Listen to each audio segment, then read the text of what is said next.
家哈卡。现在就让我们一起加入客家风情，大家来讲客家吧。Hi everyone, it's time for Practical Hakka here on ICRT. Hello， 你好，大家好，我是 Alice Pong. Hello, 你好，大家好，我是 Joseph Ling. And this month we are teaching you the term 温度 which means temperature. 温度怎么说呢？温度。温度 OK， 现在是3月份哦，其实天气的温度也是不稳定。然后吃东西、喝汤的温度会不会太烫？这些都可能会去来教大家哦，好不好？好。那今天呢，就跟喝茶好了。我最近很喜欢喝茶，真的。对，喝茶太烫的话，会烫到舌头。对，就接下来5分钟都没办法喝茶了。Let's put you in a situation where there's a conversation about drinking tea and how it's a little bit too hot. OK？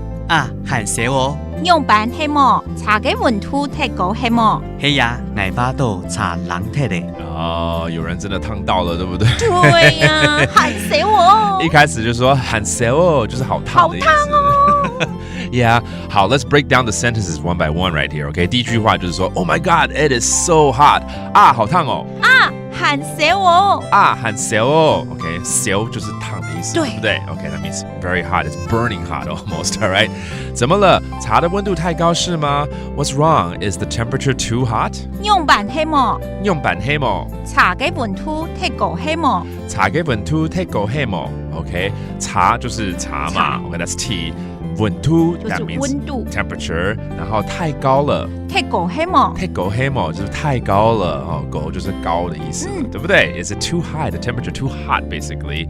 And the person says, "Yeah, I thought the tea was cool already." 对啊，我以为茶凉掉了。係啊，捱巴到茶冷踢咧。係啊，捱巴到茶冷踢咧。哦，就是凉掉了。冷踢咧。冷踢咧 ，it means it cooled off already。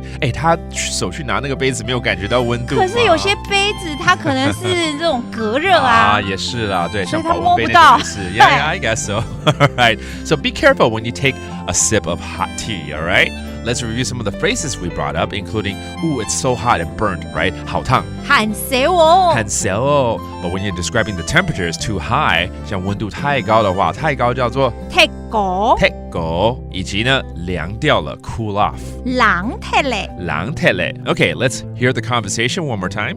喊寫喎。用板係麼？茶嘅温度太高係麼？係呀，泥巴度茶冷踢嚟。And this whole month we taught you the term 温度 that's temperature。温度。温度 And there you have it, another round of Practical Hakka on ICRT。什麼大家？是誰張來了？客家風情由客家委員會監製。 We Love Hakka has been brought to you by the Hakka Affairs Council.